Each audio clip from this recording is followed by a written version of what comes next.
ఉదయకాలం ముందు అంశం ప్రభు నాకు ఇచ్చిన అంశం ఏంటిది? యెహోవా మందిర పర్వతము. యెహోవా మందిర పర్వతం అనేటువంటి అంశం ద్వారా ఉదయకాలం ముందు ప్రభు నాతో మాట్లాడారు. యెహోవా మందిరాన్ని ఆయన పర్వతముగా మార్చబోతున్నాడు, పర్వతముగా ఆయన నిలవబెట్టబోతున్నాడు, మందిరాన్ని పర్వత శ్రేణుల మీద ఆయన లేవనెత్తబోతున్నాను అని చెప్పి ఉదయకాలం ముందు ప్రభు నాతో మాట్లాడి ఉన్నారు. చూడు యెషయా గ్రంథం 2వ అధ్యాయం 2వ వచనం. అంత్య దినములలో పర్వతముల పైన యెహోవా మందిర పర్వతము పర్వత శిఖరమును స్థిరపరచబడి, పర్వత శిఖరముల మీద స్థిరపరచబోతున్నాను, కొండల కంటే ఎత్తుగా ఎత్తబడును, కొండల కంటే ఎత్తుగా నేను ఎత్తబోతున్నాను, ప్రవాహము వచ్చినట్లుగా అన్యజనులు సమస్తమైన అన్యజనులు దానిలోనికి వచ్చేది, దానిలోనికి రాబోతున్నారు. ప్రభువునకు మహిమ కలుగును గాక.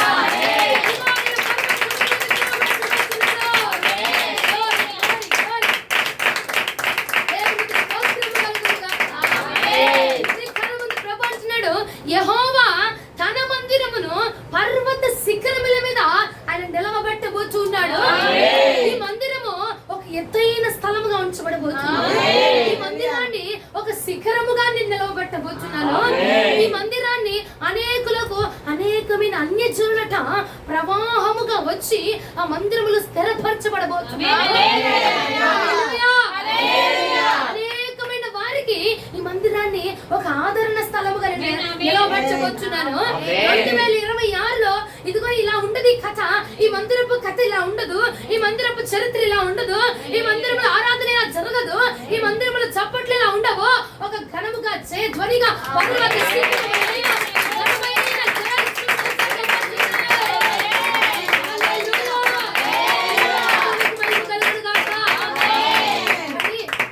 మీద ఎక్కామంటే మామూలుగా భూమి మీద ఉన్నంత ఉండదు. పర్వతం మీద గొప్ప కృప ఉంటుంది. పర్వతము మీద ప్రభువును కలుసుకునే విధానం ఉంటుంది. పర్వతముల మీద నూతనమైన డబల్ పోర్షన్ అనాయింటింగ్ ఉంటుంది. పర్వతముల మీద నూతనమైన వాత్సల్యము కనపరచబడతాయి. హల్లెలూయా. అబ్రహాము ఇస్సాకును తీసుకొని వెళ్ళాడు, పర్వతాన్ని ఎక్కాడు. ఆ పర్వతము మీద నూతనమైన వాత్సల్యాన్ని కనుగొన్నాడు. కుమారుడికి బదులుగా ఆల్రెడీ దేవుడు ఒక బలిని ఏర్పాటు చేసేసాడు. పర్వతము మీద మనకు కావలసిన వాటిని ప్రభు స్థిరపరచబోతున్నాడు. ఎప్పుడమ్మా? మనకంటే ముందే, మనం అక్కడికి వెళ్ళక మునిపే, పర్వతాన్ని చేరుకోక మునిపే, పర్వతపు మనం అంచుల దగ్గర ఉండగానే మనకు కావలసిన దాన్ని ఆ పర్వతంలో ప్రభు స్థిరపరచబోతున్నాడు. హల్లెలూయా.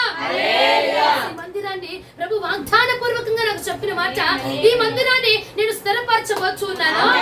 ఈ మందిరము అనేకులకు స్థిరమైనదిగా ఉంచబడబోతున్నాను. అనేకుల మందిరాన్ని ఎక్కబోతున్నాను. అనేకుల ఆశ్రయం పొందబోతున్నారు. అనేకుల కృపను పొందబోతున్నారు.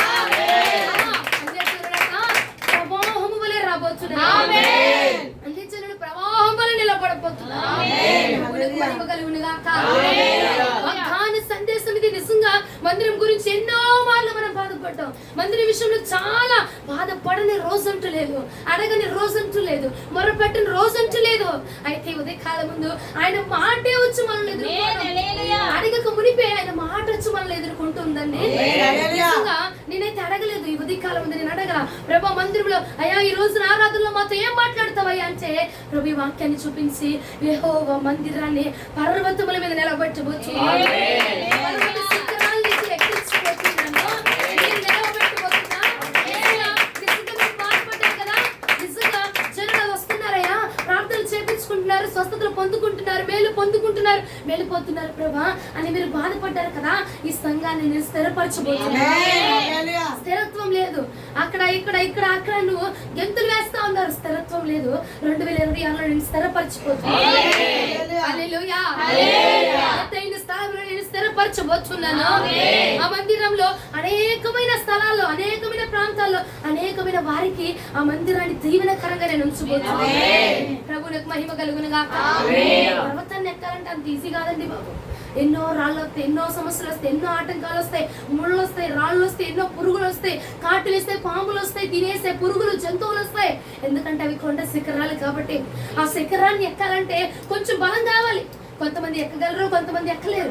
కొంతమందికి బలం కావాలి, కొంతమందికి ఓపిక కావాలి, కొంతమంది మధ్యలో ఆగిపోయే వాళ్ళు ఉంటారు, కొంతమంది స్టార్టింగ్ లో ఆగిపోయే వాళ్ళు ఉంటారు, కొంతమంది కొండదాకా ఎక్కి ఆఖరిలో ఆగిపోయే వాళ్ళు ఉంటారు. వాళ్ళకి బలం కావాలి. అయితే ప్రభు అన్నాడు, పర్వతము ఎక్కాలంటే అంత ఈజీ కాదు, పర్వతము దగ్గరికి రావాలంటే అంత ఈజీ కాదు. అందరూ చేరుకోలేరు, అందరు ఎక్కలేరు. కొంతమంది ఎక్కి ఆగచ్చు, వచ్చి ఆగచ్చు. ఎక్కడున్నా, ఏదున్నా, ఎలా ఉన్నా సరే ఆ శ్రమలలో నుండే నేను మిమ్మల్ని స్థిరపరచుకుంటాను. ఇప్పుడు దాకా ఎక్కిన వాళ్ళు ఉండొచ్చు, ఆగిన వాళ్ళు ఉండొచ్చు, వచ్చిన వాళ్ళు ఉండొచ్చు, రాని వాళ్ళు ఉండొచ్చు, కానీ శ్రమలో నుంచి వస్తున్నారు చూస్తారు మిమ్మల్ని, నేను మిమ్మల్ని స్థిరపరుస్తాను. ఏమండి, నాకు మాట, మందిరాన్ని స్థిరపరిస్తే మందిరంలో ఉన్న మనల్ని ప్రభు వారు స్థిరపరచరంట. తప్పకుండా 2026 నా సంఘాన్ని ప్రభు వృద్ధి చేయబోతున్నారు, సంఘాన్ని ప్రభు దీవించబోతున్నారు, సంఘ బిడ్డలను దేవుడు ఆశీర్వదించబోతున్నారు. స్థిరత్వం లేదు నీకు, స్థిరత్వాన్ని నా ప్రభు కలిగించబోతున్నారు.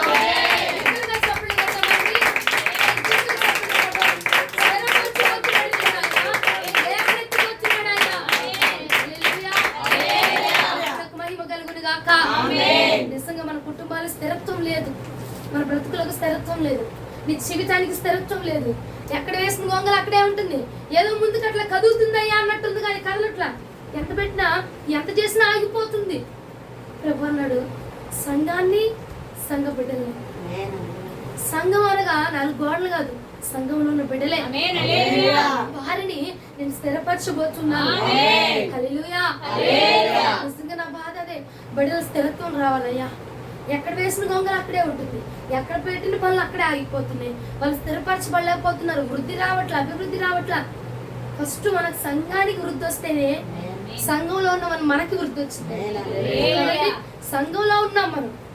ఫస్ట్ సంఘము, ఇప్పుడు గోడలు, సంఘం చుట్టూ, ఇప్పుడు ఒక ప్లేస్ లో ఉన్నావు, నీ చుట్టూ ఒక గోడలు పడ్డాయి అనుకో, నీకు నీడ వచ్చింది, అంతే కదండి. నువ్వు ఎంత గొడవలు కప్పుకున్నా, ఎంత ఇది చేసినా, నీకు నీడ రావాలంటే ముందు గోడలు పడాలా, పైన స్లాబ్ పడాలి, అప్పుడే కదండి. అప్పుడు మాత్రం మనకు నీడ వచ్చింది. సంఘంలో ఉన్న మనము కాపుదల్లో ఉంచబడతాం. అటు ఇటు గోడలు ఉండాలి, పైన స్లాబ్ ఉండాలి. ఒక ఎంటీ ప్లేస్ లో ఉన్నావు, ఎండ పడిపోతుంది, వర్షం పడిపోతుంది, ఎన్ని పైన కప్పుకున్నా తడిచిపోతుంది. అదే గోడ ఉంటే, పైన స్లాబ్ ఉంటే, ఒక రక్షణ ఉంటే తడవము మనం. కాబట్టి నేను అంటున్నా, అందుకే మనము మన సంఘం స్థిరపరచబడితే సంఘంలో ఉన్న మనం ఆటోమేటిక్ గా స్థిరత్వాన్ని పొందుతాం. ఈ ఉదయకాలం ముందు ప్రభు ఈ మాట ఎదుర్కోవడం నిజంగా చాలా సంతోషంగా ఉందండి. సంఘాన్ని స్థిరపరుస్తున్నా అన్నాడు. నేను అనుకున్నాయా, నువ్వు సంఘాన్ని స్థిరపరుస్తున్నావు అంటే ఆటోమేటిక్ గా సంఘ బిడ్డలు కూడా స్థిరత్వాన్ని పొందుతారు, వారి జీవితాలు కూడా స్థిరత్వాన్ని పొందుతారు. వారి బ్రతుకుల్లో ఏవైతే ఆగిపోయినాయి ఉన్నాయో, ఏవైతే జరగని ఉన్నాయో అవి ఇక్కడ నుండి జరగబోతుంది. హల్లెలూయా, హల్లెలూయా. మందిరాన్ని 2026లో ప్రభు స్థిరపరచడం అంటే స్థాపించేసి, పెట్టేసి, వదిలిపెట్టడు. ఆయన లేవనెత్తు, అనేకులకు దీవెనకరంగా లేవనెత్తు. ఇన్ని రోజులు పడ్డం, ప్రయాసపడ్డం, ఎంతో ఓపిక మించి, బలానికి మించి, అసలు మనకు మించి ప్రయాసపడ్డం, కానీ ఎక్కడ అవకాశం దొరకదు. ఆయన అన్నాడు, నేను స్థిరపరుస్తా, స్థిరపరిచి ఇప్పుడు దాకా మీరు ఏది కోరుకున్నారో దాన్ని నేను 26లో ఇవ్వబోతున్నాను. హల్లెలూయా. ప్రభువునకు మహిమ కలుగును గాక. స్థిరపరుస్తాడు. రెండోది ఏం చేస్తారండి, లేవనెత్తబోతున్నాడు. స్థిరపరిచేసి, ఇంకో నీకు స్థిరమైన స్థలం ఇచ్చాగా, ఇక్కడ ఉండిపో అని చెప్పడు. ఇంకా ఇంకా మనల్ని అంచులంచులుగా వృద్ధి చేయబోతున్నాడు, అంచులంచులుగా లేవనెత్తబోతున్నాడు. హల్లెలూయా. నిన్ను గాని సంఘంలో ఉన్నందుకు, నా దగ్గరికి వస్తున్నందుకు చాలా మంది బిడ్డల్ని చాలా మంది నిందించారు, చాలా మంది అవమానించారు, చాలా మంది గేలి చేసి మాట్లాడారు, చాలా మంది తప్పుగా మాట్లాడారు, తక్కువగా చేశారు కదండి. ఈ మందిరంలో ఉంటున్నందుకు, సంఘంలో ఉంటున్నందుకు, ఇక్కడికి వస్తున్నందుకు కొంతమంది బిడ్డలు తెగించి వచ్చారు. వారిని బట్టి ప్రభుకు మహిమ కలుగును గాక. ఎన్నో మాటలు, ఎన్నో నిందలు వచ్చాయి. భయపడాల్సిన అవసరం. ఈ సంఘాన్ని ప్రభు స్థిరపరుస్తున్నాడు. ఈ సంఘంలో నీకు స్థిరత్వం రాబోతుంది. అర్థమైందా? ఈ సంఘంలో నువ్వు లేవనెత్తబడబోతున్నావు. ఈ సంఘంలో ఉన్నందుకు ఎందుకు వచ్చాను అన్నందుకు కాదు, వస్తే వచ్చాను కానీ తెగించి అద్భుతంగా దేవుడు నిలబెట్టాడు. అన్నట్టుగా ప్రభు మనల్ని చేయబోతున్నాడు, అన్నట్టుగా ప్రభు మనల్ని నిలబెట్టబోతున్నాడు.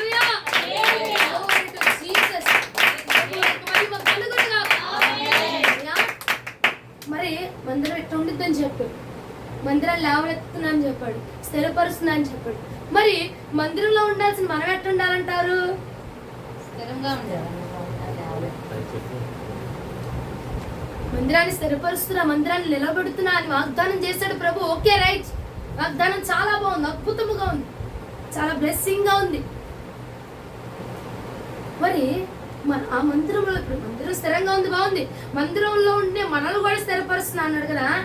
ఇప్పుడు ఒకటి తీసుకోవాలంటే దానికి ఒక అర్హత ఉండాలి మనకి కదండి. ఇప్పుడు ఒక గాజు బాక్స్ ని తీసుకున్న, అది బాగా వెయిట్ ఉంది అనుకో, అది మోయగలిగితేనే మనం తీసుకోవాలి, మోసే కెపాసిటీ మనకు ఉంటేనే మనం తీసుకోవాలి, మోసే అర్హత మనకు ఉంటేనే మనం తీసుకోవాలి. ఇప్పుడు నేను సంఘాన్ని స్థిరపరుస్తున్నా అన్నాడు, బాగుంది. ఆ స్థిరత్వం మనకు రావాలంటే మనకంటూ ఒక క్యాపబిలిటీ కావాలి, మనకంటూ ఒక అర్హత కావాలట. అందులో ఉన్న మనం ఎలా ఉండాలి, అందులో ఉన్న మనం ఎలా నిలబడాలి? ఏమండి, పర్వతాన్ని ఎక్కాలంటే కొంచెం బలం కావాలి, నీరసం వచ్చేస్తుంది కదా. బియ్యలొక్క 2 అడుగులు వేస్తాం, కొండెక్కుతాం, సగంలో మన వాళ్ళు కాదంటాం కదా. మొగలరాజపురం కొండెక్కాం, సగం ఎక్కాం, సగం సగం బండ్ల మీద కూర్చొని వెళ్ళాం. ఇప్పుడు ఎగ్జాంపుల్ నాని తీసుకున్నా, ఒకసారికి ఎక్కలేం కదండి, కొంచెం బలం కావాలి, కొంచెం ఓపిక కావాలి, సత్తువు కావాలి, నీరసిల్లిపోతా ఉంటాం, పడిపోతా ఉంటాం. కాబట్టి దాన్ని ఎక్కాలంటే మనకేం కావాలి? బలం కావాలి కదండి. దాన్ని ఎక్కాలంటే కొంచెం ఓపిక కావాలి, కొంత అభిషేకం కావాలి. మందిరంలో మనం నిలవబడాలంటే కూడా ఈ మందిరాన్ని స్థిరపరుస్తున్నా అన్నాడు కాబట్టి, ఈ మందిరంలో ఎట్టబడితే ఎట్ట కాదట, స్థిరపరచబడే మందిరములో స్థిరముగా నిలబడేవాడు కావాలి. హల్లెలూయా. ఎలాంటి వాళ్ళు కావాలి? స్థిరంగా నిలబడేవాడు కావాలి, స్థిరత్వాన్ని పొందుకోవడానికి అర్హత కలిగిన వాడే కావాలి, బలంగా ఉన్నవాడే కావాలి. సగం ఎక్కి మధ్యలోంచి వచ్చేస్తాను అన్నవాడు కాదట. ఎన్నైనా ఏదైనా బలంగా నిలబడేవాడు కావాలి. చూడండి, ఫస్ట్ మాట చూపిస్తాను. నిర్గమకాండం 19వ అధ్యాయం 20వ వచనం. నిర్గమకాండం 19వ అధ్యాయం 20వ వచనం. యెహోవా సీనాయి పర్వతము మీదకి అనగా ఆ పర్వత శిఖరము మీదకి దిగి వచ్చాడంట. యెహోవా పర్వత శిఖరము మీదకి రమ్మని మోషేను పిలిచాడంట. మోషే ఎక్కిపోయాను. మోషే ఏం చేశాడంట? ఎక్కిపోయాడట. ఏమండి, సీనాయి పర్వతము మీదకి ప్రభువు వారు దిగి వచ్చాడంట. దిగొచ్చి మోషేని పిలిచాడంట. మోషే ఏం చేశాడు? ఎక్కిపోయాడు. హల్లెలూయా. ఇప్పుడు మన మందిరాన్ని ప్రభు స్థిరపరచబోతున్నాను అన్నాడు కాబట్టి, ఈ మందిరంలో ఉంటున్న మనం ఎలా ఉండాలంటే ఎక్కిపోయే వారిగా ఉండాలి. ఎలా ఉండాలండి? ఎక్కిపోయే వారిగా ఉండాలి. ఎందుకంటే అది ఆయన దిగి వచ్చే స్థలం కాబట్టి, ఆ స్థలానికి మనల్ని పిలుస్తున్నాడు కాబట్టి మనం ఎలా ఉండాలంటే ఎక్కిపోయే వారిగా ఉండాలి. ఎక్కిపోయే వారిగానే ఉండాలన్నమాట. దిగి వచ్చే వారిగా కాదు, వదిలేసే వారిగా కాదు, కుంగుదల అయిన వారిగా కాదు, జారిపోయే వారిగా కాదు, బలపరచబడే వారిగా ఉంచబడాలి. వెళ్ళే వారిగా ఉండాలి కానీ దిగేవాడిగా ఉండకూడదు. ఎక్కుతూనే ఉండాలంట. ఆ మందిరపు శిఖరముల మీద మన ప్రార్థనలు ఎక్కిపోయే విధంగానే ఉండాలి, మన సమర్పణలు ఎక్కిపోయే విధంగానే ఉండాలి. ఏమండి, సమర్పణ తీసుకొని ఒక తీర్మానం తీసుకుని దాన్ని వదిలిపెట్టే వాళ్ళని కాదు, ఆ సమర్పణ నుంచి నెక్స్ట్ లెవెల్ సమర్పణ, నెక్స్ట్ లెవెల్ భక్తులోనికి, ఆ సమర్పణ నుంచి ఇంకో సమర్పణ, దాని నుంచి ఇంకో సమర్పణ, దాని నుంచి ఇంకొకటి. ఆ ప్రార్థన జీవితం నుంచి అరగంట ప్రార్థన నుంచి గంట ప్రార్థన, గంట ప్రార్థన నుంచి 2 గంటల ప్రార్థన, 2 గంటల ప్రార్థన నుంచి ఇక రోజంతా ప్రార్థన భక్తి. అలాగా మన ప్రార్థనలు ఎలా ఉండాలట? ఎలా ఉండాలి? మన భక్తి ఎలా ఉండాలంట? ఎక్కిపోయే విధంగా ఉండాలి మన భక్తి. హల్లెలూయా. యాకోబు గాఢ నిద్రలో ఉన్నాడు. ఒక కళ వచ్చింది. ఏం కళ? భూమి నుంచి పరలోకానికి ఒక నిచ్చెన వేయబడిందంట. అందులో వచ్చి దేవదూతలు ఎక్కుతున్నారు దిగుతున్నారు. అంటే కింద నుంచి ఎక్కుతా ఉండాలి, పైనుంచి దిగుతా ఉండాలి. కింద నుంచి మన ప్రార్థనలు ఎడుతూ ఉండాలి, పైనుంచి దూతలు ఆశీర్వాదం తీసుకుంటారు. ఎక్కుతా ఉండాలి, దిగుతా ఉండాలి. లోడింగ్ జరగాలి, అన్లోడింగ్ జరగాలి, రెండు జరగాల్సింది. హల్లెలూయా. ఈ మందిరంలో నేను ఈ మందిరాన్ని స్థిరపరుస్తున్నాను కాబట్టి, ఈ మందిరంలో ఉండబోతున్న వారు ఎలా ఉండాలంటే నీ ప్రార్థనే గాని, నీ భక్తే గాని, నీ లెవలే గాని ఎక్కిపోయే విధంగానే ఉండాలి. చాలు, ఈ తీర్మానంతో చాలు, ఇంక ఈ భక్తితో చాలు అనకూడదు. ఇంకాట ఊరేవాడిగా ఉండాలా. ప్రార్థన జీవితం ఇంకా రావాలి ప్రభా, ఇంకా పరిశుద్ధత కావాలా, ఇంకా భక్తి నేను చేయాలా, ఇంకా ప్రార్థనలో నేను ఉండాలా, ఇంకా నీ కోసం అలగాల, ఇంకా నేనేం వదులుకోవాలి ప్రభా, ఇంకా నేను నీ కోసం ఎలా బ్రతకాలి ప్రభా, ఇంకా నన్ను ఏం చేయమంటావు యేసయ్యా, నన్ను ఏమైనా మార్చుకోమంటావా, నువ్వేమైనా చెప్తావా ప్రభా అని అడిగేవాడిగానే ఉండాలి. కానీ వదులుకోమన్నావు, నీ కోసం ఎంత వదులుకొని చచ్చా, ఏమి లేదు నా జీవితాన్ని అనేవాడిగా కాదచ్చా, ఎక్కిపోయే విధంగానే మన ప్రార్థన. ఎందుకని అంటే ఆ స్థలంలోకి ఆయన దిగి వస్తున్నాడు. ఆయన దిగి వచ్చే స్థలానికి మనం ఎక్కే వెళ్ళే వారిగా ఉండాలి. ఇప్పుడు ఆ స్థలానికి ఆయన దిగి వస్తున్నాడు, అక్కడికి మనం వెళ్తున్నాం అంటే ఆయన మనం ఏం చేస్తున్నాం, ఆయన ఎదుర్కొంటున్నాం, ఆయన ఎదుర్కొంటున్నాం. ఏమండి, కోటి కిరణాల కాంతిని మించిన వాడు, ఆగండి, కోటి కిరణాల కాంతిని మించిన వాడు మన దగ్గరికి వచ్చి ఆ ఫోర్స్ మన మీద పడుతుంటే ఉండగలమంటావా, నిలవగలమంటావా? ఓకే, అది పక్కన పెట్టు. ఇప్పుడు ఒక లైట్, చీకట్లో నేనున్నా, చీకటి గదిలో ఉన్నా, నేను ఒక డ్రెస్ వేసుకున్నా, ఆ డ్రెస్ తిరగలేసుకున్నానో, మరకలు ఉన్నాయో, మురిగ్గా ఉందో, చినిగిపోయిందో, నలిగిపోయిందో తెలీదు. ఎందుకంటే చీకటి గదిలో ఉన్నాను కాబట్టి. ఒక్కసారి లైట్ వేస్తే ఆ మరక కనపడుద్ది, ముడతలు కనపడుతుంది, చినిగిపోయింది కనపడుతుంది, నలిగిపోయింది కనపడుతుంది, రివర్స్ వేసుకుంది కూడా కనపడుతుంది. ఎందుకని? లైట్ వేయబడింది కాబట్టి. ఒక్క లైట్ వేస్తేనే మన బట్టల మీద ఉన్న మచ్చ కనపడుతుంటే, కోటి కిరణాల కాంతి మన మీద పడుతుంటే మన మీద ఏమేమి మచ్చలు ఉన్నాయో, మళ్ళీ ఏ డాగులు ఉన్నాయో, మళ్ళీ ఏ తప్పులు ఉన్నాయో ఆ కాంతిలో, ఆ వెలుగులో పరిశీలించబడదంటావా? తప్పకుండా కనపరచబడిపోతుంది, తప్పకుండా కనపడిద్ది. అక్కడ మళ్ళీ ఏ మచ్చలు ఉన్నాయో, ఏ డాగులు ఉన్నాయో కనపడిద్ది. కాబట్టి మచ్చలు ఉన్నవాడు, డాగున్నవాడు, ముడతున్నవాడు ఆ వెలుగులో నిలబడతాడా? నిలబడలేడు. ఆ వెలుగు మన మీద పడుతుందంటే మనము కూడా పరిశుద్ధంగానే ఉండాలి. అక్కడ పరిశుద్ధంగా ఉంటేనే ఆ వెలుగు కలిగిన ఆయన మనం భేటీ అవ్వగలం. మచ్చలు ముడతలుంటే ఆ మచ్చలతో, ముడతలతో, చిరిగిపోయిన బట్టలతో వెలుగులోకి రాగలమా? బయటికి రాగలమా? వాటిని సరి చేసుకుంటేనే, వాటిని క్లీన్ చేసుకుంటేనే, వాటిని తొలగించుకుంటేనే బయటికి రాగలమా ఆ గదిలో. అంతేనా? అంతేనండి. ఆ గదిలోంచి అలాగే చినిగిపోయిన బట్టలతో వస్తావా? చీకటి గదిలోంచి రాం కదండి. లైట్ వేసుకున్నాము, చూసుకున్నాము, సరి చేసుకుని రావాలి. అప్పుడు హల్లెలూయా. ఇప్పుడు మనము వెళ్ళే స్థలంలోనికి ఆయన రాబోతున్నాడు కాబట్టి ఆయన వచ్చే స్థలానికి కూడా మనం సరి చేసుకుని వస్తాం. హల్లెలూయా. ఎందుకంటే ఆయన కోటి కిరణాల కాంతితో రాబోతున్నాడు. ఆ కాంతిలో మన మచ్చలు, డాగులు, ముడతలు, మన అపవిత్రత అంతా కనపరచబడిద్ది. అపవిత్రులు ఆయన ఉన్న స్థలంలో అపవిత్రులు ఉండడానికి వీలేదు. ఆయన దిగి వచ్చే స్థలము, మనం ఎక్కిపోయే స్థలము ఒకటే అయి ఉండాలి. హల్లెలూయా. ప్రభువు ఏ స్థలానికి దిగి వస్తున్నాడో మనం అదే స్థలానికి ఎక్కి వెళ్ళాలి. ప్రభువు వారు ఎలా మన దగ్గరికి వస్తున్నాడో మనం అలాగే ఆయన దగ్గరికి వెళ్ళాలి. హల్లెలూయా. మచ్చలు, డాగులు, ముడతలు, అపవిత్రత ఉన్న స్థలంలో యేసుక్రీస్తు ప్రభువు వారు ఉంటారంట. ఉండరు. ఆయన దిగి వచ్చేది పరిశుద్ధమైన స్థలం, ఎక్కి వెళ్ళేది కూడా పరిశుద్ధమైన స్థలమే. హల్లెలూయా. హల్లెలూయా.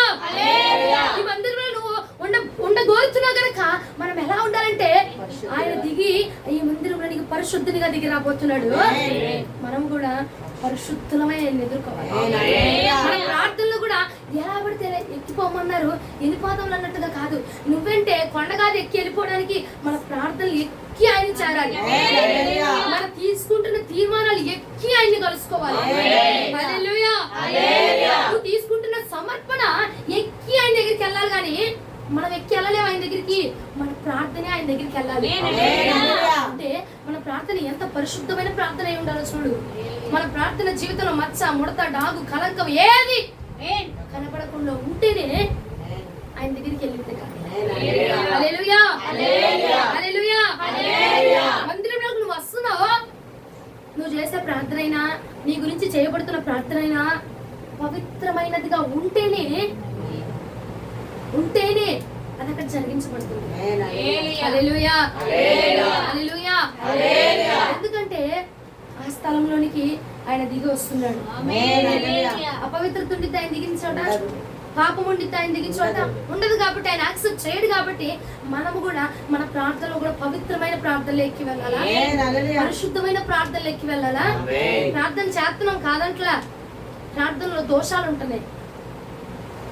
ప్రేయర్ చేస్తున్నారు కాదంటలేదండి, చాలా మారారు మీరంతా, కానీ చాలా మారారు, చాలా మార్చుకున్నారు. ప్రార్థనలో దోషాలు ఉంటున్నాయి. ఎందుకంటే మనం మానవులం కాబట్టి చిన్న చిన్న తప్పులు, చిన్న చిన్న దోషాలు ఉండక మానవ వస్తూనే ఉంటాయి. ఆయన అన్నారు కదా, ఆ దోషాలు, నేను వచ్చేది పరిశుద్ధమైన స్థలం, నేను ఉంటుంది పరిశుద్ధమైన స్థలం, నువ్వు తీసుకొచ్చే దోషాలు అవి ఉంటాయా? చీకటికి వెలుగుతా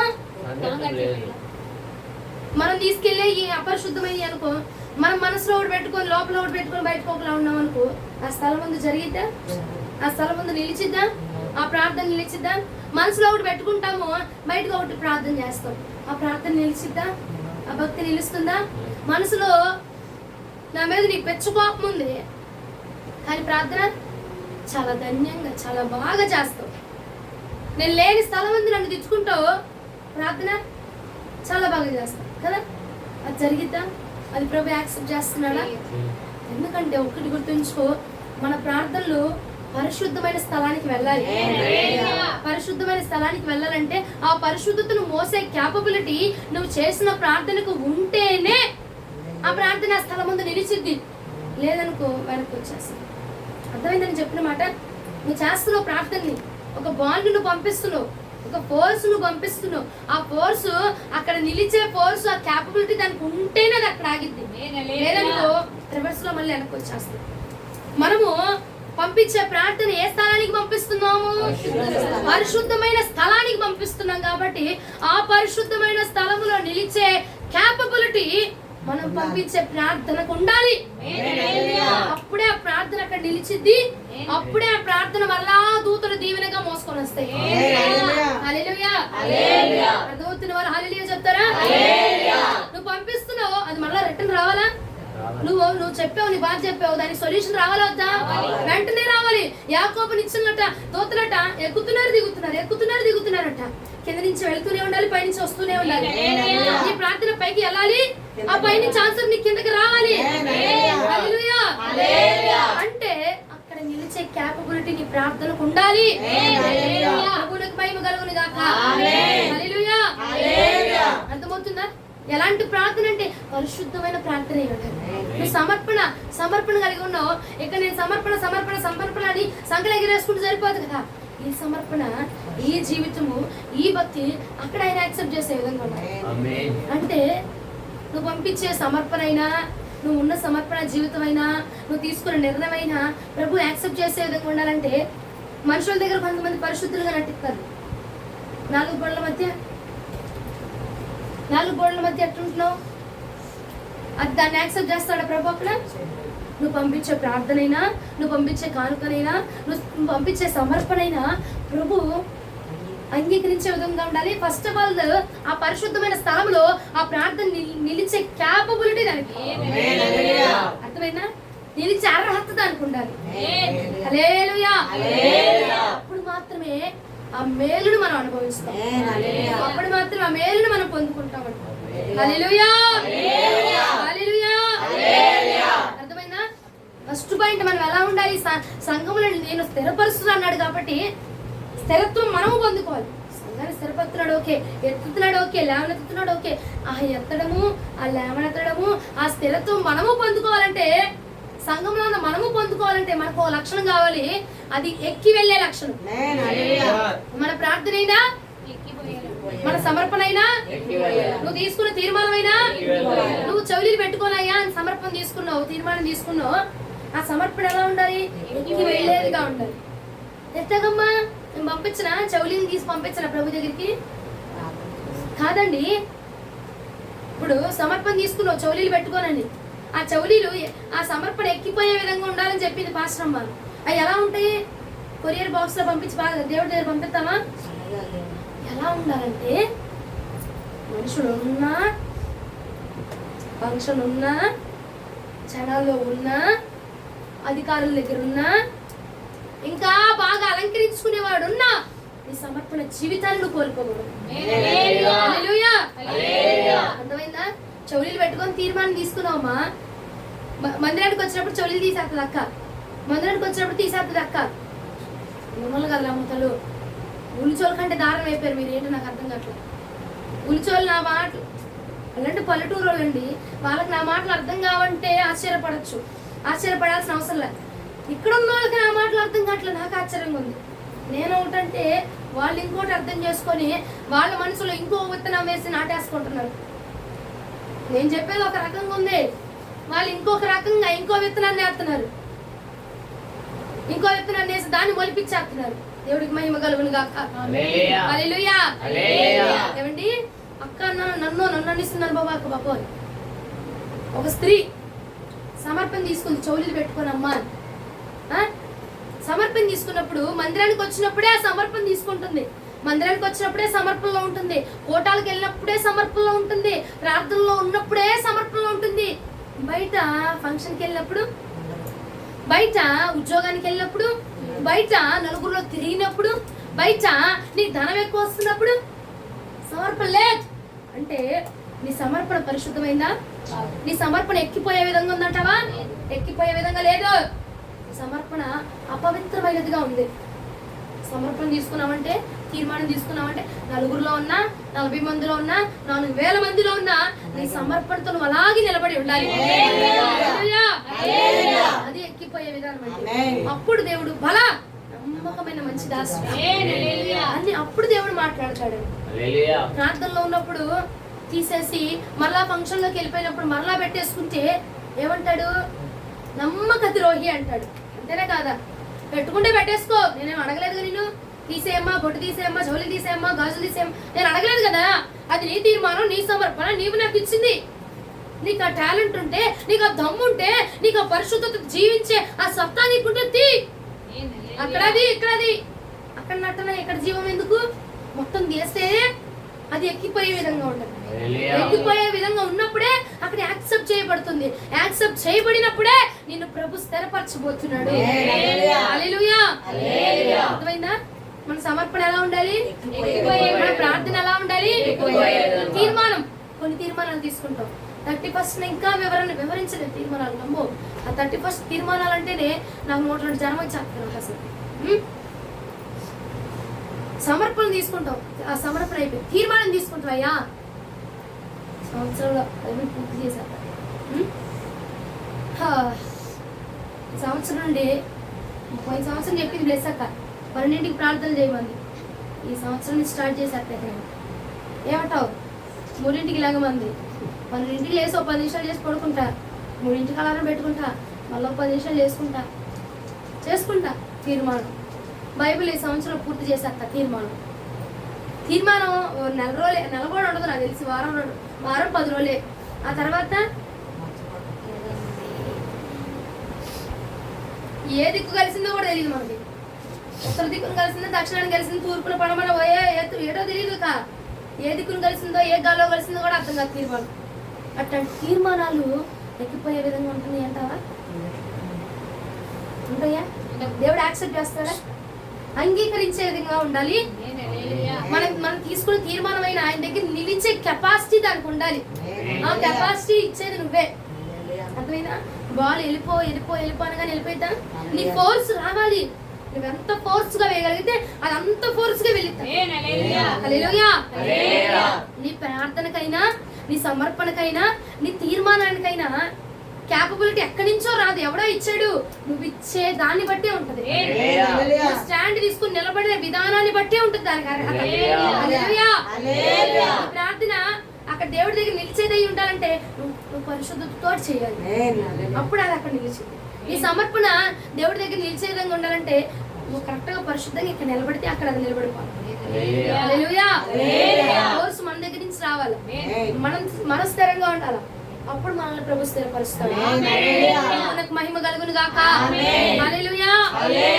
మన భక్తి ఆయన దగ్గర నిలబడే విధంగా ఉండాలి. మన ప్రార్థనలో ఎక్కిపోయే విధంగా ఉండాలి. మన సమర్పణలో మన తీర్మానాలు మంచి ఆగిపోయే విధంగా ఉండదు. అమ్మాయి ఇంకా నాకు ఓపిక అయిపోయిందిలే, ఇంకొద్దులే, నా సంవత్సరం తీసుకున్న తీర్మానం ఇక చాలు, ఇక ఉండలేకపోతున్నాను ప్రభు, తీర్మానాన్ని ముగిస్తున్నాను. ఎవరు తీసుకోవాలంటే నేను అసలు తీర్మానం తీసుకొని లేదు అలాగా మాలేసి ఇంక నా వల్ల కాదు నేను 20 రోజులు తీసేసినట్టు ఉంటుంది ఎవరు తీసుకోమన్నాడు తీర్మానం? ఎవరు చేయమన్నాడు అసలు నిన్ను? ఎవరు తీసుకోమన్నాడు సమర్పణ? ఓ ఎగిరి నేను చేస్తాను, నేను వస్తాను, నువ్వు ఎగిరి నువ్వు తీర్మానం తీసుకొని దేవుడు బలవంతం పెట్టాడా? సంవత్సరంలో బైబిల్ పూర్తి చేయాలి, లేకపోతే నీకు మరణ శిక్ష ఉంది అన్నాడా? నీకు దోషం ఉంది అన్నాడా? నేను కొడతా అన్నాడా? మనంతటి మనమే తీసుకున్నాం, మనంతటి మనమే తప్పు. మందిరాన్ని స్థిరపరుస్తా అన్నాడు కాబట్టి ఆ స్థిరత్వం మనకి రావాలంటే మనం కూడా స్థిరంగా ఉండాలి. మన ప్రార్థనలు స్థిరంగా ఎక్కిపోయే విధంగా ఉండాలి. చేస్తున్నాం, భక్తి చేస్తున్నాం, ప్రార్థన చేస్తున్నాం, సమర్పణ తీసుకున్నాం, తీర్మానంలో ఉన్నాం, అన్ని బాగున్నాయి. కానీ వాటిలో కొన్ని దోషాలు ఉన్నాయి. ఆ దోషాలు అక్కడ మన ప్రార్థన కానీ, సమర్పణ కానీ, తీర్మానాలు కానీ, వైరాగ్యాన్ని కానీ అక్కడ నిలవనివ్వట్ల. కాబట్టి మన జీవితానికి కానీ స్థిరత్వం రావట్ల. అర్థమైందా? ఇప్పుడు ఏం చేయాలి? మన ప్రార్థన ఎలా ఉండాలి? ఎందుకంటే ఆ స్థలానికి ఆయన దిగొస్తున్నాడు కాబట్టి ఆ స్థలంలో మన ప్రార్థన ఆయన వేటి అయిందనుకో, ఇప్పుడు ఎంఆర్ఓ గారి ముందు ఆయన అలాగానే నీదుందనుకో అప్లికేషన్ ఏం చేస్తాడు? వెంటనే సంతకం అయిపోతుంది. కళ్ళ ముందు ఉంది కాబట్టి వెంటనే సంతకం చేస్తాడు. ఎక్కడో అడుగు ఉందనుకో అది వచ్చినప్పుడు చేద్దామని అనుకుంటాడు కదా. ఆయన కళ్ళ ముందు ఉంటే సంతకం పడిపోతే కదా. ఆయన వచ్చే స్థలానికి ఆయనకి ఎదురుగా వెళ్ళిందనుకో, ఆమె నన్న సంతకం పడిపోయింది. వెంటనే ప్రార్థన రిక్వెస్ట్ కిందకు వచ్చేస్తుంది.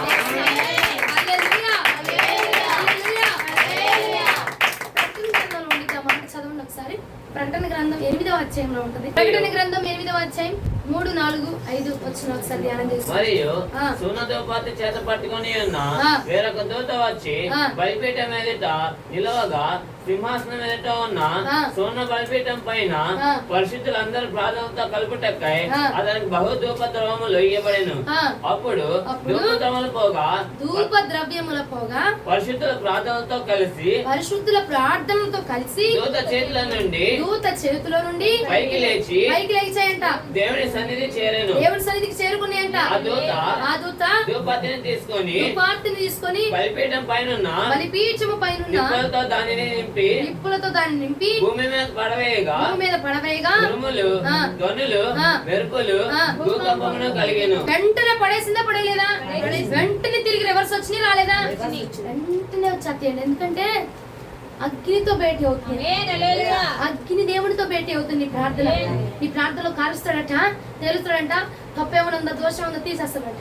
లేదు, పరిశుద్ధమైన ప్రార్థన ఉందనుకో, ఆ పరిశుద్ధమైన ప్రార్థనని అగ్నితో కాల్చి వెంటనే రివర్స్ పంపిస్తాడంట. హల్లెలూయా. ప్రార్థన వెంటనే రావాలి, స్థిరత్వం వెంటనే రావాలంటే అది భేటీ అయ్యే వాడి దగ్గర భేటీ అవ్వాలి. అప్పుడు వెంటనే మనం చేసిన ప్రార్థనకి రిజల్ట్ వెంటనే దిగి వచ్చేసింది. మనకు కావాల్సిన మొదటి లక్షణం ఏంటిది? ఎక్కిపోయే విధంగా ఉంచండి. మధ్యలో ఆపద్దు. ఏమండి? ఎక్కిపోదాం. ఏదైనా రాని ఎక్కిపోదాం. ఏదైనా ఉండదు, ఎక్కిపోదాం. ఓపిక లేకపోవచ్చు, బలం సరిపోకపోవచ్చు, అడుగు బలం అడిగి. పరిశుద్ధత సరిపోకపోవచ్చు. అక్కడ నీ ప్రార్థన ఆయన దగ్గర నిలవడానికి పరిశుద్ధత సరిపోవట్లేదేమో. ఏవైనా నీకు తెలియని దోషాలు వస్తున్నాయేమో అడుగయ్యా. నా ప్రార్థనలో దోషాలు ఏమైనా ఉంటున్నాయా? నా పాపం, నా జీవితంలో దోషాలు ఏమైనా ఉంటున్నాయా? నా సమర్పణలో దోషాలు ఏమైనా ఉన్నాయా? నాకు చూపించు, వాటిని నేను తొలగించుకుంటా. అప్పుడు నా ప్రార్థన పరిశుద్ధంగా మార్చబడింది. అప్పుడు నా సమర్పణ పరిశుద్ధంగా మార్చబడింది. అప్పుడు నేను నీ దగ్గరికి ఎక్కువచ్చేస్తాను. ప్రార్థన నీ దగ్గరికి ఎక్కువచ్చేస్తుందయ్యా. హల్లెలూయా అని అడుగు. బలం సరిపోకపోతే అడుగు, పరిశుద్ధత సరిపోకపోతే అడుగు, ఓపిక లేకపోతే అడుగు, చేయలేకపోతే ప్రభుని అడుగు. ఆయన బలాన్ని ఇచ్చి, ఆయన చెయ్యి ఇచ్చి నేను పైకి ఎక్కిస్తాడు. ఆయన చెయ్యి పట్టుకుని నేను పైకి లాగుతాడు. కొండ ఎక్కడానికి సరిపోవట్లేదేమో, కొండ ఎక్కలేకపోతున్నామేమో, కొంచెం ఎక్కుతున్నామేమో, అడుగు, బలాన్ని అడుగు, ఆయన బలం ఇస్తాడు. ప్రార్థన చేస్తున్నావు, ప్రార్థనలో దోషాలు ఉంటుందేమో, పరిశుద్ధంగా చేయలేకపోతున్నామేమో, తెలుసో తెలియక తప్పు జరుగుతుందేమో, అడుగు దేవుడిని. అడిగితే అందులో ఏ దోషం ఉందో దేవుడు బయలుపరుస్తాడు. ఆ దోషాన్ని క్లియర్ చేసుకొని ప్రభు దగ్గర మన ప్రార్థన పరిశుద్ధంగా పంపిద్దాం. పరిశుద్ధమైన ప్రార్థన ప్రభుని భేటీ అయినప్పుడు పరిశుద్ధమైన ప్రార్థనకి రిజల్ట్ వెంటనే తిరిగి వచ్చింది. అప్పుడు మనము స్థిరపరచబడతాము. ఇప్పుడు మనం ఒక రిక్వెస్ట్ అడుగుతున్నాము, దానికి ఆన్సర్ వచ్చింది. ఆ సమస్య తొలగిపోయింది కదండి. ఇంకా హ్యాపీగా ఉండొచ్చు కదండి, స్థిరంగా ఉంటాం అప్పుడు. మనం పంపించే స్థిరంగా ఉంటే ఆయన దగ్గర నుంచి వచ్చేది కూడా స్థిరంగా ఉంటుంది. అర్థమైందా? ఫస్ట్ పాయింట్ చాలా క్లియర్ గా అర్థమైందా? అర్థం కాలేదు ఇంకొంచెం ఏమన్నా డౌట్ ఉందా? మనం ఏది ఇచ్చినా కానుక 700 రూపాయలు కానుక పెట్టామనుకో, పక్కకెళ్ళి ఎందుకు పెట్టానంటావు, లేకపోతే 200 తీసి 500 పెట్టకపోయేదేమో, 200 తింటే వస్తాయేమో, అది వదిలేసి 700 కానుక పెట్టానక్క, 1000 రూపాయలు ఇలా ఛార్జీలకి అయినాయి, 700 కానుక పెట్టొచ్చా, లేకపోతే అంత దూరం పోయానుగా 500 చేతిలో పెట్టొచ్చా? అయ్యగారికి ఈ చేతికే తెలియని మొత్తాలు, ఈ చేతిలో ఎంత ఎత్తులు దీనికే తెలియకూడదు.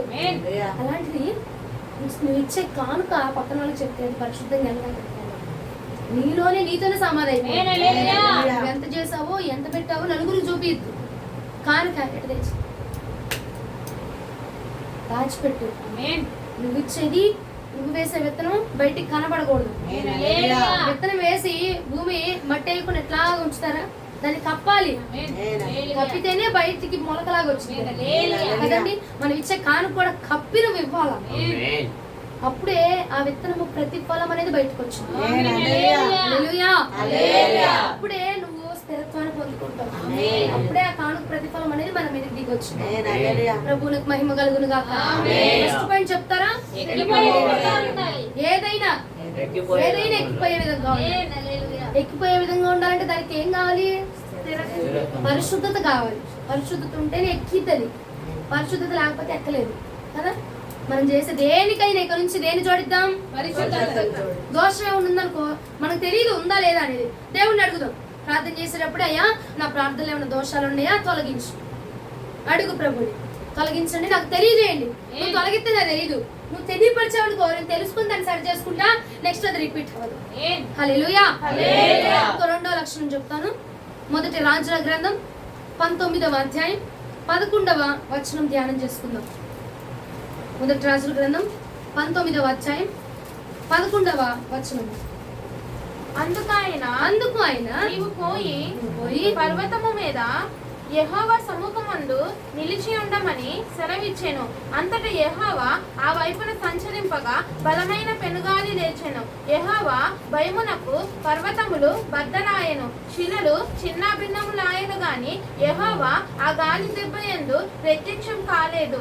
గాలిపోయిన తరువాత భూకంపం కలిగెను గాని ఆ భూకంపమునందు యెహోవా ప్రత్యక్షం కాలేదు. ప్రభువునికి మహిమ కలుగును గాక. హల్లెలూయా. సప్పపడి పేరు మళ్ళీ హల్లెలూయా. హల్లెలూయా. 2వ లక్షణము, ఆయన సముఖమునందు నిలిచి ఉండే వారిగా ఉండాలంట. ఎక్కిపోయే వారిగా ఉన్నాం, ఎక్కాం, మందిరంలోకి ఎక్కి వెళ్ళాం. ఇప్పుడు ఎక్కిన మనం ఎలా ఉండాలంట? నిలిచే వారిగా ఉండాలి. అక్కడ అమ్మో ఎక్కొచ్చా, కింద మా ఆయనకు అన్నం పెట్టాలి, మళ్ళీ దిగారు, కింద ఉద్యోగం చేసుకోవాలి, మళ్ళీ దిగు. అయ్యా అనవసరంగా చౌలీలు ఎత్తాను తీర్మానం తీసుకున్నా, ఇప్పుడు చూడు కొత్త కొత్త మోడల్స్ వస్తున్నాయి, అయ్యయ్యో తీసుకోకుండా బాగుందేమో. చైను, ఉంగరం అంటే ప్రాణం అయ్యా, కొత్త కొత్త మోడల్స్ వస్తున్నాయి, ఎట్టాగా? ఆయన సముఖమందు నిలిచే వారిగా ఉండాలి. ఎన్నైనా రాని, ఏ శోధనైనా రాని, ఏ సమస్య అయినా రాని, ఆయన సముఖమందు నిలిచి ఉండేవారట ఉంచబడాలంట. అంటే పెద్ద గాలి తుఫాన్లు వస్తున్నాయి అంట, శోధనలు విపరీతంగా వస్తున్నాయి అంట. యెహోవా కనపరచబట్లేదంట. అయ్యా నీ దగ్గర రమ్మల్లో, ఉన్నమల్లో, చేయమల్లో, చేస్తున్న, అయినా నాకే ఎందుకు ఇన్ని శోధనలో, నేనే ఎందుకు ఇంతలా పడిపోతున్నా, నా మీదకే ఎందుకు ఇన్ని రెచ్చిపోతున్నాయి, నువ్వు దిగి రావేంటి ప్రభా అని ఆయన సన్నిధి నుంచి తొలగిపోయేవారిగా కాదంట. ఆయన వచ్చినా రాకపోయినా, ఆయన కనపడినా కనపడిపోయినా, ఆయన స్వస్థత ఇచ్చినా ఇవ్వకపోయినా, ఆయన బాగు చేసినా చేయకపోయినా ఆ స్థలమందు నిలిచిపోయి ఉండేవారిగానే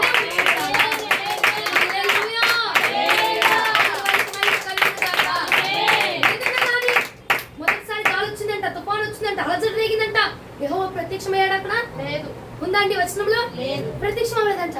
మరలా గాలి వచ్చిందంట, మరలా ప్రత్యక్షం అవ్వలేదంట. మరలా తుఫాను వచ్చిందంట, మరలా ప్రత్యక్షం కాలేదంట. ఏందయ్యా నువ్వు రమ్మన్నావు, ఎక్కొచ్చాను, నువ్వు చెప్పావు, నేను చేశాను, నాకెందుకు ఈ శోధన, నాకెందుకు ఈ సమస్య, నా మీద కింద రేగిపోతున్నా, నువ్వు రావేంటి, ఆ సమస్య నుంచి నన్ను తప్పివేంటి, నాకు వద్దులే ఇంకా, నువ్వు చెప్పిన మాట నేను విన్నో అని తొలగిపోయేవారిగా, దిగిపోయేవారిగా కాదంట, నిలిచి అక్కడే తుఫానే రాని, రెండు తుఫానే రాని, శోధనే రాని, అపజయమే రాని, పడపోయే స్థితిలో రాని, ప్రాణం మీదకి వచ్చే స్థితి అయినా రాని, నిలిచిపోయే విధానం ఉండాలి.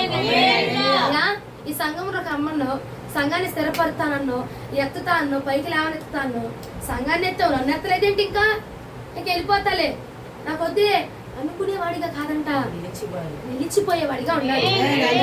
సంఘాన్ని స్థిరపడతాను వాగ్దానం చేసావు, చెప్పిందాము పోయిన సంవత్సరం 2026 వచ్చింది, మాకు స్థిరత్వం రాలేదేంటయ్యా, సమస్యలు ఇంకా వస్తూనే ఉన్నాయి, ఇంకా వస్తూనే ఉన్నాయి, నువ్వు ఇంకా ప్రత్యక్షం కావేంటి, నాకు ఇంకా చూపించవేంటి, నన్ను ఇంకా దీవించవేంటి, నన్ను ఇంకా బ్లెస్ చేయవేంటి ప్రభా అని వెళ్ళిపోయేవాడిగా కాదంట, నిలిచిపోయి ఉన్నవాడు మాత్రమే దీవెన పొందుకుంటాడు. ఎందుకంటే దీవెన ఎప్పుడైనా రావచ్చు, ఎలా అయినా రావచ్చు, ఏ రాత్రి అయినా మనల్ని కలుసుకోవచ్చు, నువ్వు వదిలిపెట్టిన రాత్రి నిన్ను కలుసుకోవచ్చు. కాబట్టి తొలగిపోకుండా రెండో లక్షణం ఎలా ఉండాలంట, నిలిచిపోయేవాడిగానే ఉండాలి మనము. కీర్తనలో 15వ కీర్తన 1వ చరణం ఒకసారి ధ్యానం చేసుకుందాం.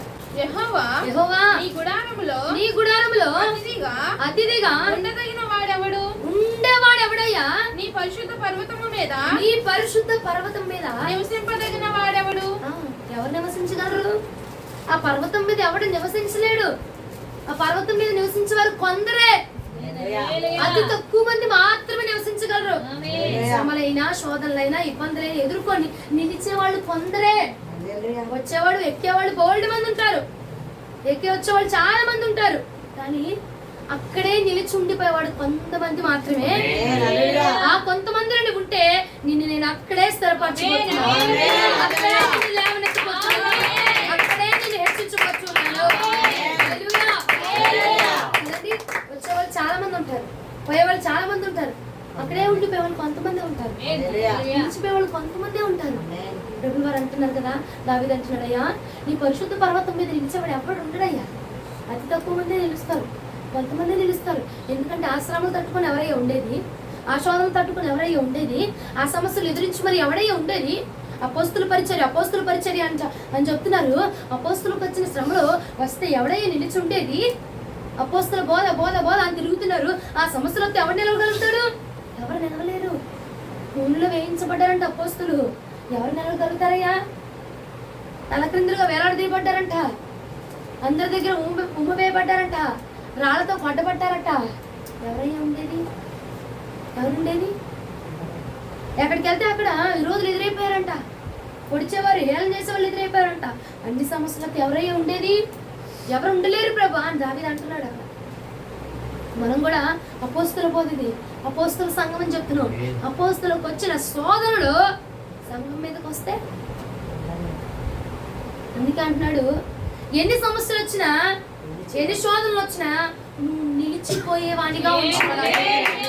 సంఘంలో ఉండేవాడికి ఉండాల్సిన రెండో లక్షణం నిలిచిపోయేవాడిగానే ఉండాలి.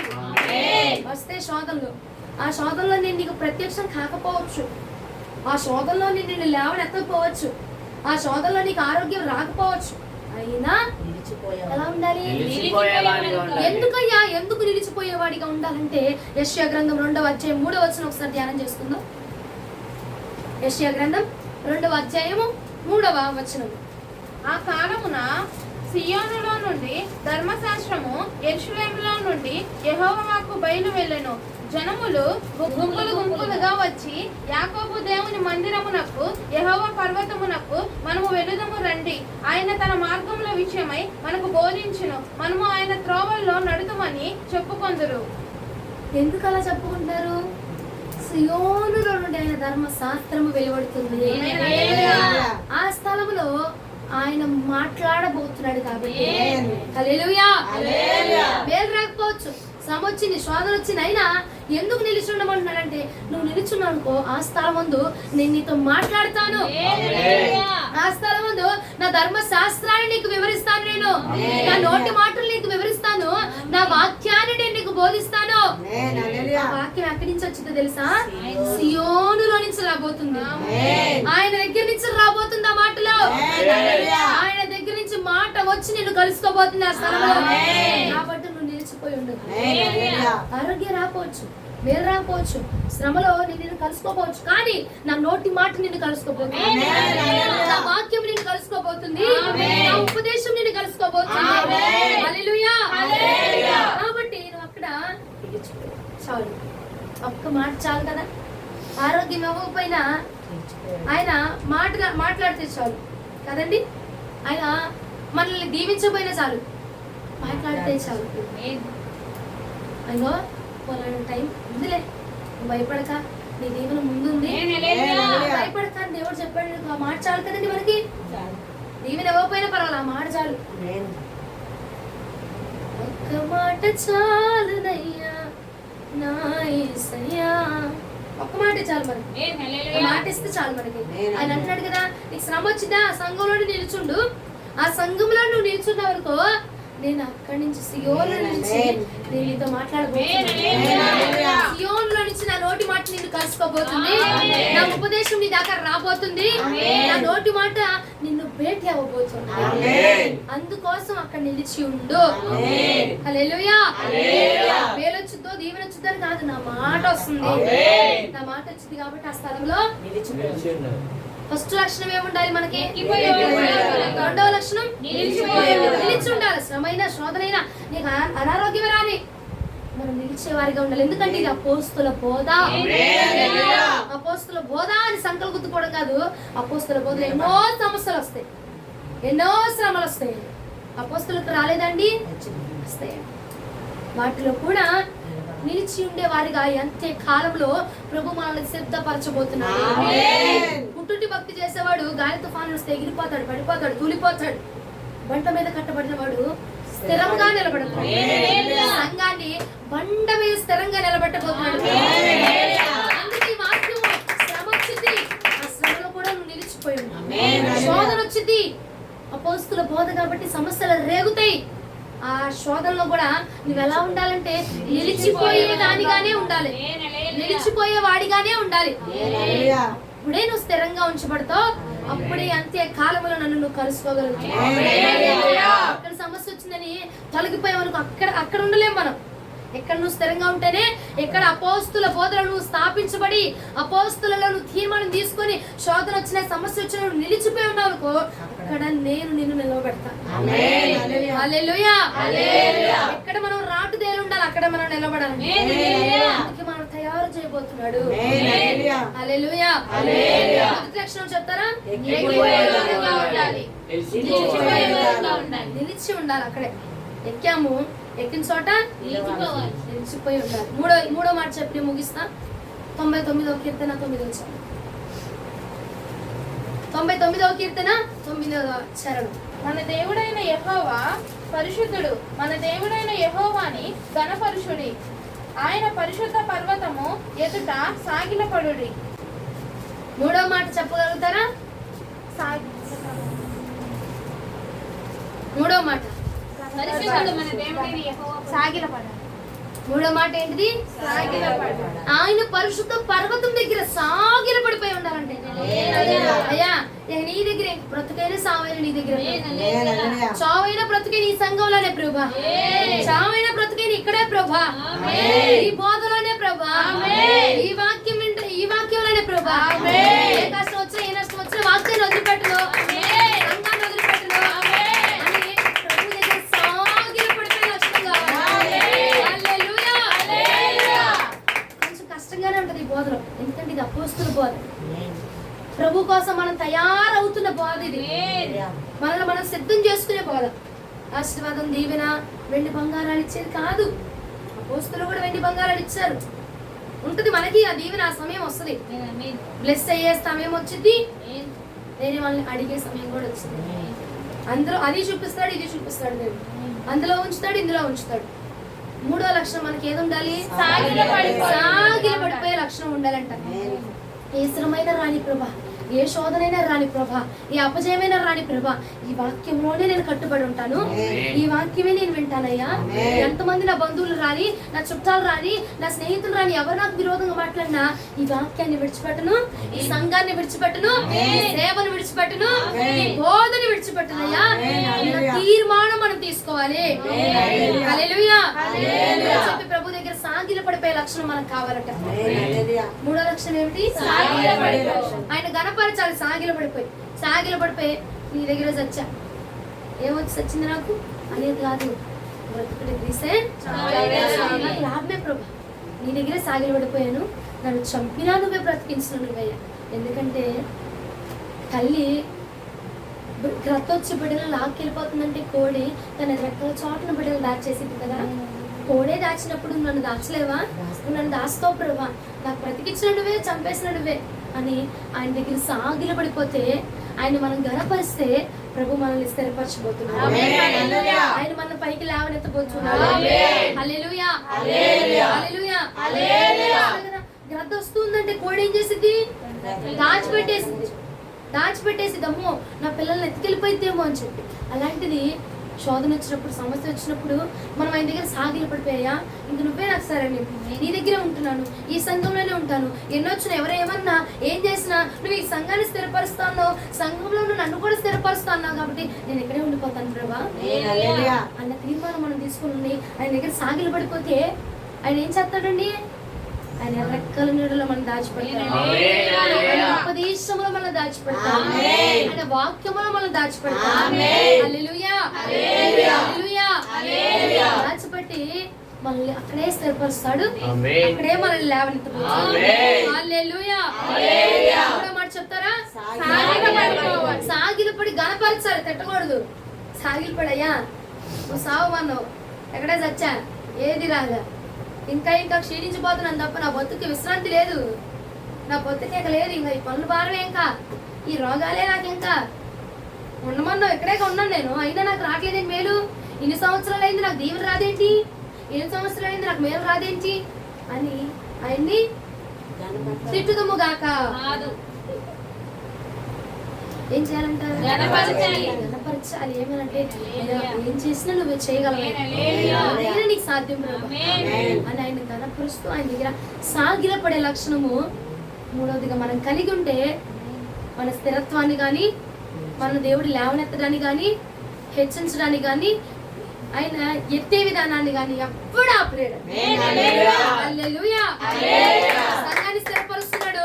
సంఘంలో ఉన్న మనం స్థిరపరచబడాలంటే మనకు కావాల్సిన మొదటి లక్షణం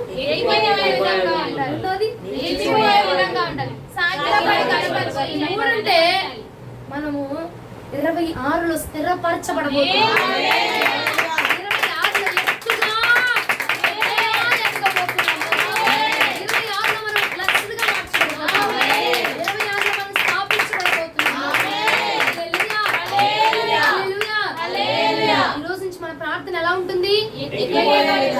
మన సమర్పణలు ఎలా ఉంటాయి?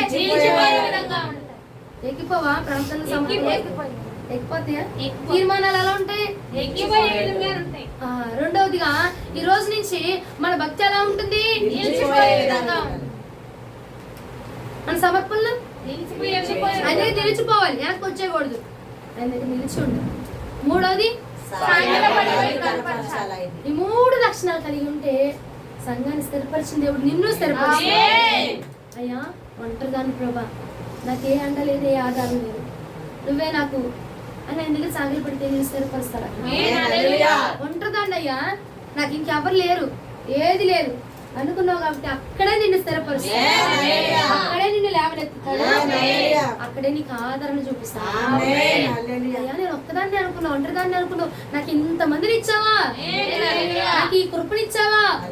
హల్లెలూయా. చూచి నమ్మిన వాడి కంటే చూడక నమ్మిన వాడికి నల్లుడు. నేను నమ్ముతున్నా ప్రభు మన సంఘాన్ని బ్లెస్ చేయబోతున్నా,